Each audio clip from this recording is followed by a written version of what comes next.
لوگ آپ پہ یقین کرنے کو تیار نہیں ہے، کہتے ہیں باہر آ کے وہ باتیں بتائی نہیں جاتی ہیں، تو کیسے یقین کریں گے جو باتیں آپ نے کی ہیں؟ دیکھو میں نے جو باتیں کی ہے یہ ہماری ساری لیڈرشپ اور باقی سارے لوگ یہاں موجود تھے. میں آپ کو آن ریکارڈ ایک چیز کہوں، میں نے خان صاحب کو بارہا کہا ہے کہ میں شاید پاکستان کا واحد وہ انسان ہوں اور پورے ایشیا کا واحد پرسن کہ اس وقت پاکستان تحریک انصاف دنیا کی 7ویں بڑی پولیٹیکل پارٹی ہے. پاکستان تحریک انصاف پاکستان کی سب سے بڑی پولیٹیکل پارٹی ہے. عمران خان صاحب نے علی صاحب کی موجودگی میں اور اس کی رہنمائی میں وہ سیٹ اپنی مجھے دی ہے. میری خان صاحب سے کوئی لالچ نہیں ہے. میں نے نہ آئندہ خان صاحب سے کوئی عہدہ لینا ہے نہ کوئی ٹکٹ مانگنا ہے. میں خان صاحب کی ہدایات میں کبھی کمی بیشی نہیں کرتا. میں ویسے بھی کسی کے نہیں کرتا. یہ ساری باتیں خان صاحب کی اور خان صاحب کے پیغام اتنی ہی بڑی ذمہ داری بھی آپ پر اتنی ہی بڑی ذمہ داری بھی اس وقت عائد ہوتی ہے.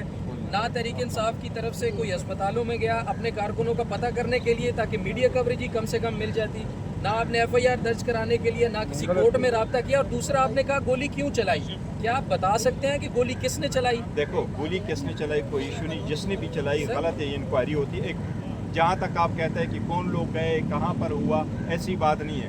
ہمیں 5 مرتبہ ایک منٹ سن لیا 5 مرتبہ میری وزیر اعلیٰ سے ملاقات ہوئی ہے.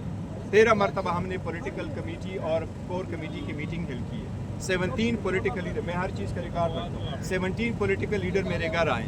کل اور پرسوں میں اتنی جگہ بزی رہا کہ میں گورنر غلام علی صاحب کو ٹائم نہیں دے سکا تھا، اتنی پارٹی کے کام تھے.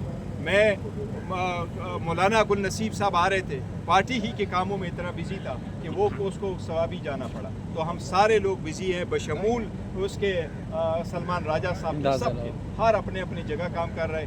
ہر بندہ گیا ہے. سلمان راجہ صاحب آپ کے سامنے یہ ان شہداء کے گھر بھی گئے، یہ جو زخمی ہوئے ان کے لیے حکومت نے اعلان بھی کیا ہے کہ پی کے گورنمنٹ نے ہم ان کو 1 کروڑ روپے بھی دیں گے. جتنے بھی شہداء ہیں اکراس سپورٹ اور جتنے بھی لوگ ہیں ان کی لیے تیمارداری بھی کر رہے ہیں. اب فائنل کال ختم ہوئی ہے، اس کے بعد کوئی پروٹیسٹ وغیرہ نہیں ہوگا، جاری رہیں گے؟ دیکھو فی الحال مذاکرات کا کوئی نہیں چلتا.